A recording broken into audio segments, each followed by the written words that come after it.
जो भी 25 दिन हमारे गुजरे हैं, कयामत के दिन गुजरे हैं। और हकीकत हाल ये है कि हम सभी से मिल चुके, सभी से उम्मीद थी, लेकिन नाउम्मीद होकर हम बाहर आए। देखिए, खुशी होती है कि एक ऐसे हजरत हमको मिले कि जिनका ताल्लुक तसव्वुफ से है, मोहब्बत से है, सूफीज़म से है, और एक रास्ता अल्लाह ने ऐसा निकाल दिया कि इनसे जब मिलना हुआ तभी हमारा मिलना जयेश भाई से हुआ। और उस दिन ये समझ लो कि उसी दिन मैंने 2 लुक़्मे खाना खाया और उसी दिन मैं रात को 2 घंटे सो सकी। ये एक हमारे बारे में मिथ फैलाया जाता है कि हम किसी पर्टिकुलर समाज का काम नहीं करते, लेकिन सर आप संवाद तो करिए, बात तो कीजिए, आइए तो सही, अपनी समस्या तो बताइए। जब तक आप आओगे नहीं, मिलोगे नहीं, बैठोगे नहीं, अपनी बात नहीं करोगे, तो हम तो कोई अंतर्यामी तो नहीं है कि आपकी बात समझ जाएंगे। तो अनवर हुसैन जी ने वो योजक की भूमिका निभाई, उनको हमारे पास लेके आए और हमने उनका काम किया। गार्डन भी करीबन 2 महीने पहले हमने एक लोकार्पण किया है। इसके अलावा स्टैंडिंग कमेटी ने एक TP85 में एक कॉर्पोरेशन की स्कूल बनाने का भी निर्णय किया है। TP85 में अम्यूजमेंट पार्क हम बना रहे हैं और दूसरा स्विमिंग पूल और जिम, ये दोनों हमारा काम पाइपलाइन में है। ये सत्र पूरा होने तक उनको समय दिया गया है कि भाई आप अपना जो पेपर है वो क्लियर करके आप उसको रजू करिए, उसके ऊपर फिर तंत्र जो है वो निर्णय लेगा।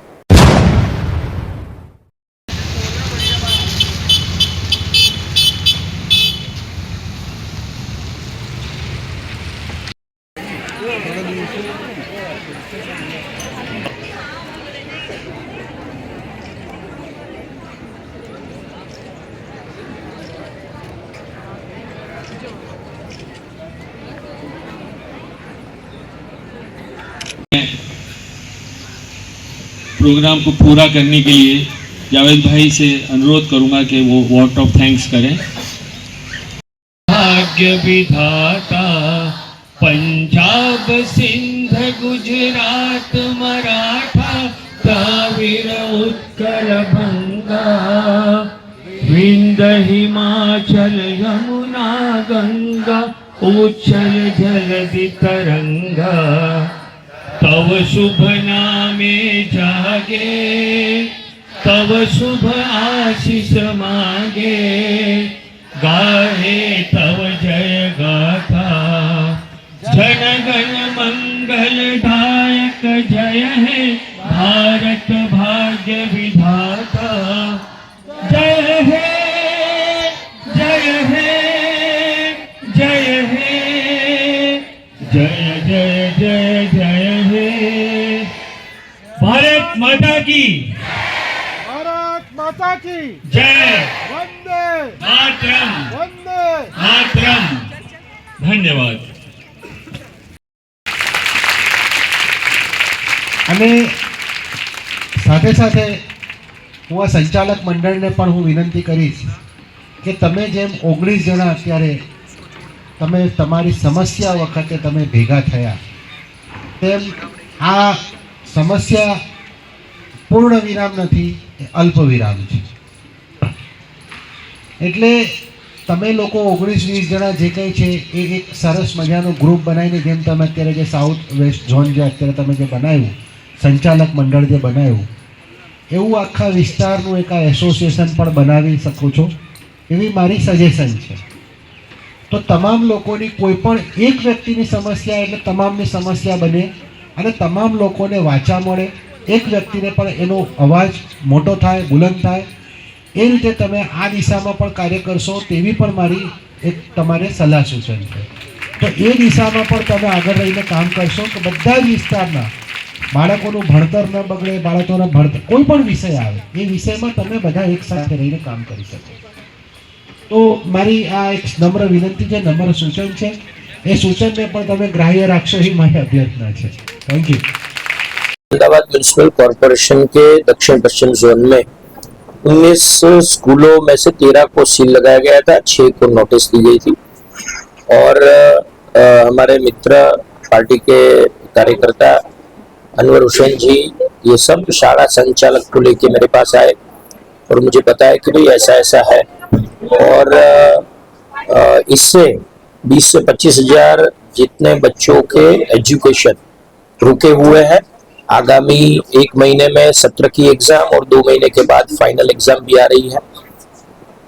टेक्निकल प्रॉब्लम्स भी थे, फिर मैंने हमारे standing committee chairman Shri Devang भाई दाणी जी से मिलने के बाद उनको भी विनती की, इन सबको उनसे भी मिलवाया और उन्होंने इसको पॉजिटिव लेकर जो तंत्र को सूचना दी, उससे इंटरिम एक इन लोगों को ये जो सत्र है वो सत्र पूरा होने तक उनको सहाय दी है। और जिसका मूल कारण कि बच्चों का जो एजुकेशन है, इतने 20 से 25 हजार बच्चों का एजुकेशन बिगड़े नहीं, उनका जो सत्र है वो बिगड़े नहीं, उसके लिए ये एक निर्णय लिया गया। सभी 13 स्कूलों के सील खुले गए और आज उन लोगों की एक लागणी थी कि भी आपका सम्मान करें। माननीय देवांग भाई दाणी कहीं पर व्यस्त थे तो यहाँ पर आ नहीं सके, लेकिन उन्होंने भी अपना शुभेच्छा संदेश भेजा है। तो इस तरीके से बच्चों के भविष्य को, बच्चों के शिक्षण को लेकर एक संवेदनशील निर्णय अहमदाबाद म्युनिसिपल कॉर्पोरेशन ने लिया, जिससे 20 से 25 हजार बच्चों का जो स्कूल का जो ये वर्ष है वो बिगड़े नहीं। और ये एक बहुत ही सराहनीय कदम अहमदाबाद म्युनिसिपल कॉर्पोरेशन का स्टैंडिंग कमेटी के चेयरमैन का रहा है और इसके लिए सभी संचालकों ने उनका शुभेच्छा और वो भी किया है। तो आज एक बहुत बड़ा कार्यक्रम हुआ जिससे काफी सारे बच्चों को अपना जो एजुकेशन है वो पुनः प्राप्त हो सकेगा। कुछ स्कूलें जो हैं उनको ग्रीन जोन में भी रखा गया जी। है, तो ऐसी स्कूलों के लिए क्या तालीम रहेगा, क्या उनको नहीं रहा? ऐसा है, जैसे मैंने बताया, ये सिर्फ ये सत्र पूरा होने तक उनको राहत दी गई है। उसके बाद जो टेक्निकलिटी है, जिसमें कुछ स्कूलें जो है वो उसकी पीयू परमिशन नहीं है, कुछ स्कूलें जो है वो उसमें श्री सरकार है, वैसे अलग अलग टेक्निकल इश्यूज है। उसके ऊपर ये सत्र पूरा होने तक उनको समय दिया गया है कि भाई आप अपना जो पेपर है वो क्लियर करके आप उसको रजू करिए, उसके ऊपर फिर तंत्र जो है वो निर्णय लेगा। सर, एक चीज ये भी देखा गया है, सर ये कहा जाता है कि बीजेपी मुसलमानों का काम नहीं सकती है या इधर उधर आदमी भटकता रहता है। एक ऐसा कदम रहा है जिससे लोगों की एक सोच भी बदलनी चाहिए, इसे कैसे देखें? भारतीय जनता पार्टी और नरेंद्र भाई मोदी की सरकार सबका साथ, सबका विकास, सबका विश्वास और सबका प्रयास, इस सूत्र पर चलती है। हम कभी भी विकास की राजनीति करते हैं और जो भी हमारे वार्ड में, हमारे शहर में है, उसमें उन सबको प्राथमिक सुविधा मिले, पानी, गटर, रोड, लाइट वगैरह, उसका ध्यान रखते हैं। हाँ, ये अलग है कि भाई विपक्ष इसको अलग तौर पर लेता है और उसको एक ऐसी हवा बनाता है कि भारतीय जनता पार्टी कुछ स्पेसिफिक लोगों के काम नहीं करता, लेकिन सत्य इससे विपरीत है। वो आज सबको पता चला है और उन्होंने भी हमारे साथ जुड़ने के लिए हमें आश्वासन दिया है। ये भारतीय जनता पार्टी की विचारधारा की जीत है।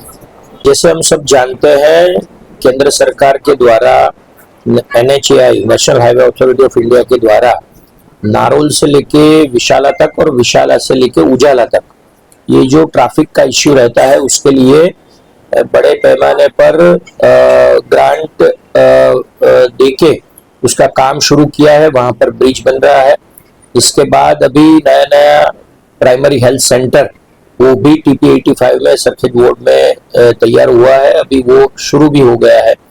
WDS वाटर डिस्ट्रीब्यूशन स्टेशन भी TP85 में बनाया है। गार्डन भी करीबन 2 महीने पहले हमने एक लोकार्पण किया है। इसके अलावा स्टैंडिंग कमेटी ने एक TP85 में एक कॉरपोरेशन की स्कूल बनाने का भी निर्णय किया है। उसका भी एक F-फॉर्म का इश्यू था, वो क्लियर हो गया है और कॉन्ट्रैक्टर ने अपना काम शुरू कर दिया है। उसके अलावा 2 काम अभी हम कर रहे हैं, जिसमें TP85 में अम्यूजमेंट पार्क हम बना रहे हैं और दूसरा स्विमिंग पूल और जिम, ये दोनों हमारा काम पाइपलाइन में है। वो भी आने वाले साल में उसका भी खातमुहूर्त और लोकार्पण होगा, जिससे इस विस्तार के जो लोग हैं वो यहाँ पर रह के स्विमिंग पूल, जिम और अम्यूजमेंट पार्क का लाभ ले सकेंगे। क्योंकि आप एक जनप्रतिनिधि है, लेकिन यहाँ के लोगों में और आपके बीच बड़ी दूरियां है, कैसे इसे हमारे वहां पर एक कहावत है कि अंतर जो होता है वो अंतर में होता है। तो बेसिकली ये क्या है कि भाई तुमसे बुलाया ना गया, हमसे आया ना गया, यही बात है। जैसे अनवर जी ने हमें बुलाया, हम आ गए और ये दूरियां खत्म हो गई, इसको इंग्लिश में आइस ब्रेकिंग बोलते हैं। तो ऐसा कुछ था नहीं। जैसे हमारे परिवार में ऐसा होता है, दो भाई होते हैं, बोलते नहीं है कुछ कारण से, लेकिन अगर कोई जाके बोलता है कि भाई चलो यहाँ पर प्रसंग है, तो उसमें कुछ मन में कुछ होता नहीं है। तो ऐसे इनिशिएट करने की जो बात है, हमारे यहाँ पर एक सूत्र है, योजकस् तत्र दुर्लभ। सब कुछ होता है लेकिन जो योजक है वो ही मिसिंग है। तो अनवर हुसैन जी ने वो योजक की भूमिका निभाई, उनको हमारे पास लेके आए और हमने उनका काम किया। तो मुझे लगता है एक अच्छा सा ये ब्रिज बना है और आने वाले समय में भी हम सबके साथ लेके हम भी उनका काम करेंगे, वो भी हमारे साथ जुड़ेंगे, ऐसा हमें विश्वास है।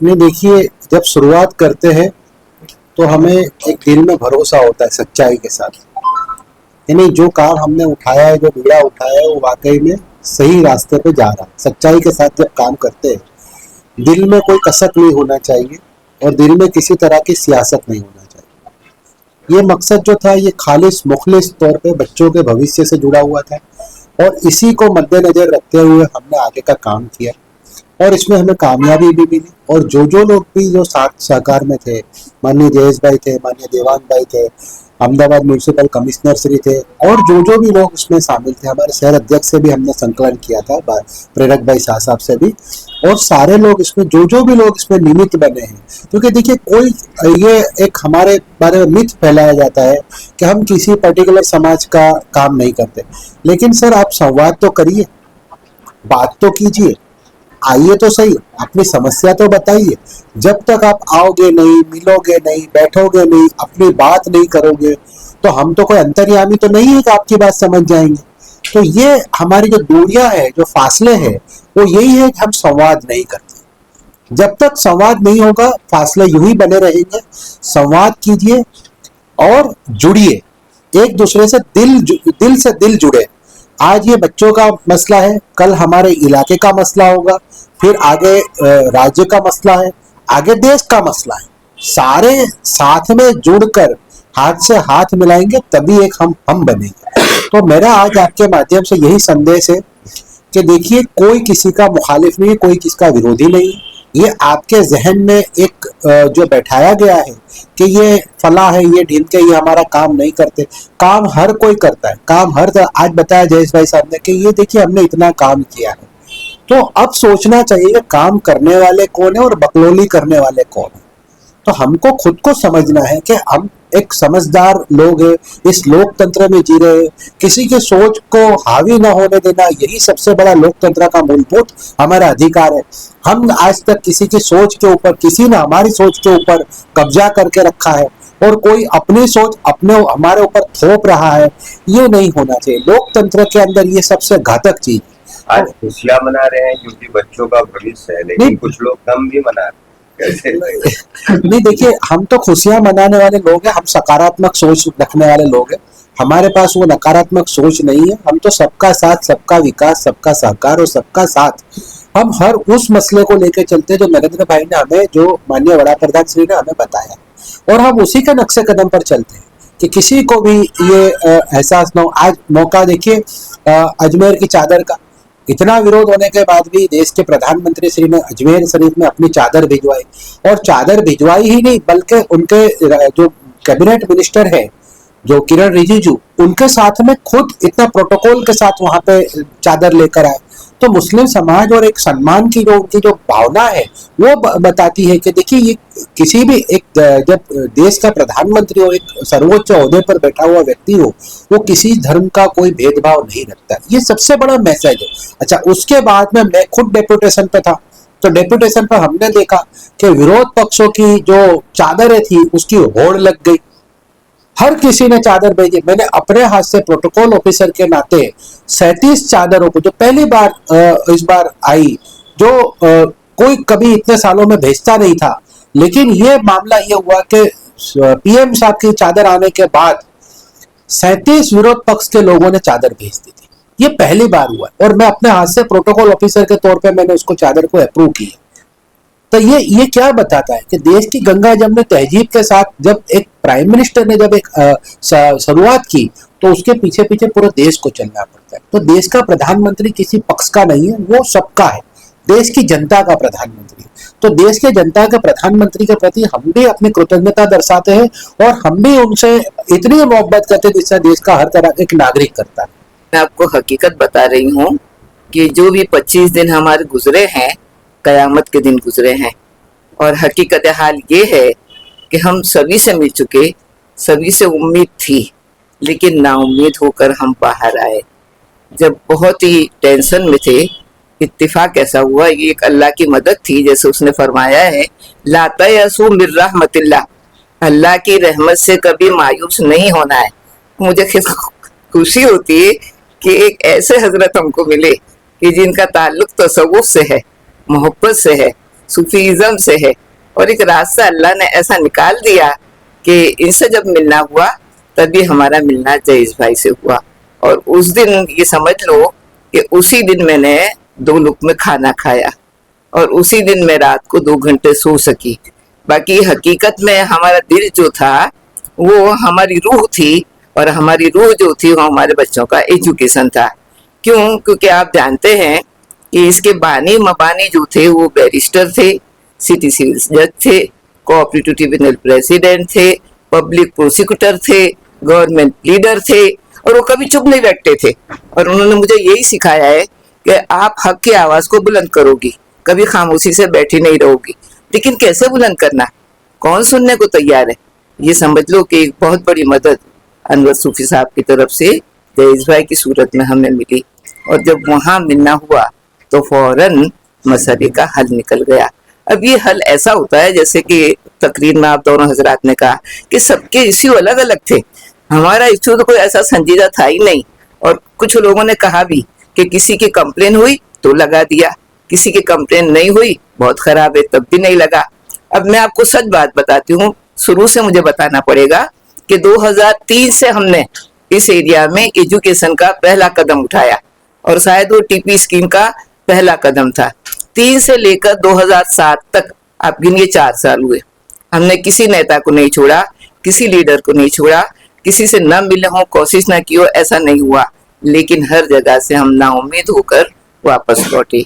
एक दिन आपको हैरत होगी ये सुनकर कि मैंने अपने साथी जज साहब को ये कहा कि आज तो उड़ा चलेंगे, तो बहुत हंसी आई। बोले किसी को पहचानते हो? मैंने कहा नहीं। वहां पर कोई यूनिवर्सिटी का प्रोफेसर बैठा है? मैंने कहा नहीं। बोले फिर कैसे बात करोगी, तो बताओ। मैंने कहा मैं जाके सीधे ये कहूंगी कि हम एजुकेशन के लिए काम करना चाहते हैं, इस एरिया के बच्चों को पढ़ाना चाहते हैं और क्वालिटी ऑफ एजुकेशन देना चाहते हैं। आप यकीन जानिए, मैं जैसे अंदर जाकर सर ने मुझे पूछा अकेले आई हो या कुछ साथ में? मैंने बताया कि नहीं साथ में। बोले कौन है? मैंने कहा जैसा। फौरन अंदर बुलाओ मैडम। उन्होंने अपने ड्राइवर को बुलाया, उन्होंने ये कहा कि देखिए मैंने ऐसे लोग बहुत कम देखे हैं कि मुस्लिम कम्युनिटी में एजुकेशन के लिए एक यूनिवर्सिटी प्रोफेसर और एक जज, ये कदम ठोस कदम है। और मैं समझता हूँ कि इस एरिया का ये एक यकता कदम होगा, ये एक यूनिक इदारा बनेगा। तो मदद करें, आउट ऑफ पे जाके भी जो भी आपको देना होगा आप अदा करेंगे, लेकिन आप काम कर सकेंगे। और हमारी खुशी आज जयेश भाई यहाँ पर आए, हाँ। ये सिलसिला अब शुरू रहेगा कि फिर से ब्रेक लग? नहीं, वो शुरू रहेगा, ये उम्मीद रखती हूँ मैं, क्योंकि मैंने जैसे अभी स्टेज पे से बताया था कि ये जब रोड बिगड़ गया तो एक दिन हम कॉर्पोरेशन के ऑफिस में चले गए, इंजीनियर से हम दोनों बात करने लगे। मैं निडर होके इनकी तरह बात कर लेती हूँ।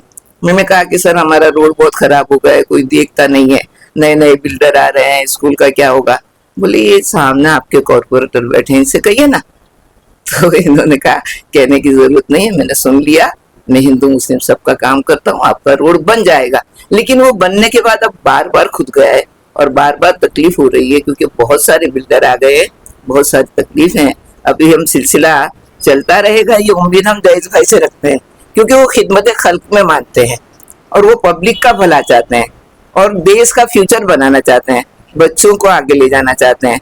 तो मैं किसी पार्टी का नाम नहीं लेना चाहती, किसी सियासत को मैं दरम्यान में नहीं लाना चाहती, लेकिन हम दोनों का जो जाती तजुर्बा है वो मैंने बयान किया। और इसके ओपनिंग के लिए भी जब उस जमाने के MP इसी पार्टी के जब आए तो इतने खुश थे कि मैं उनको एक फोटो आपको बता सकती हूँ।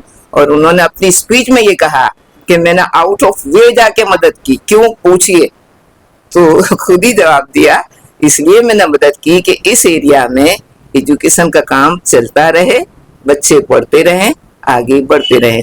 तो मैं ये उम्मीद रखती हूँ जयेश भाई से, आपके साथियों से और आपके जो भी सरबराह है और सूफी साहब से कि ये पूरे एरिया की फिक्र करें, पूरी टीपी स्कीम का काया पलट कर दें और इसको एक अच्छी सुस्ता जगह बना दें। पहला प्लान हमारा पास हुआ है, एक छोटे से टेक्निकल प्रॉब्लम के लिए 1 महीने तक बहुत परेशान रहे और उसका असर हमारी हेल्थ पर भी हुआ। अब अल्लाह का जितना शुक्र अदा करें कम है और इन दोनों का जितना एहसान माने उतना कम है। शुक्रिया, जज़ाकुमुल्लाह खैर।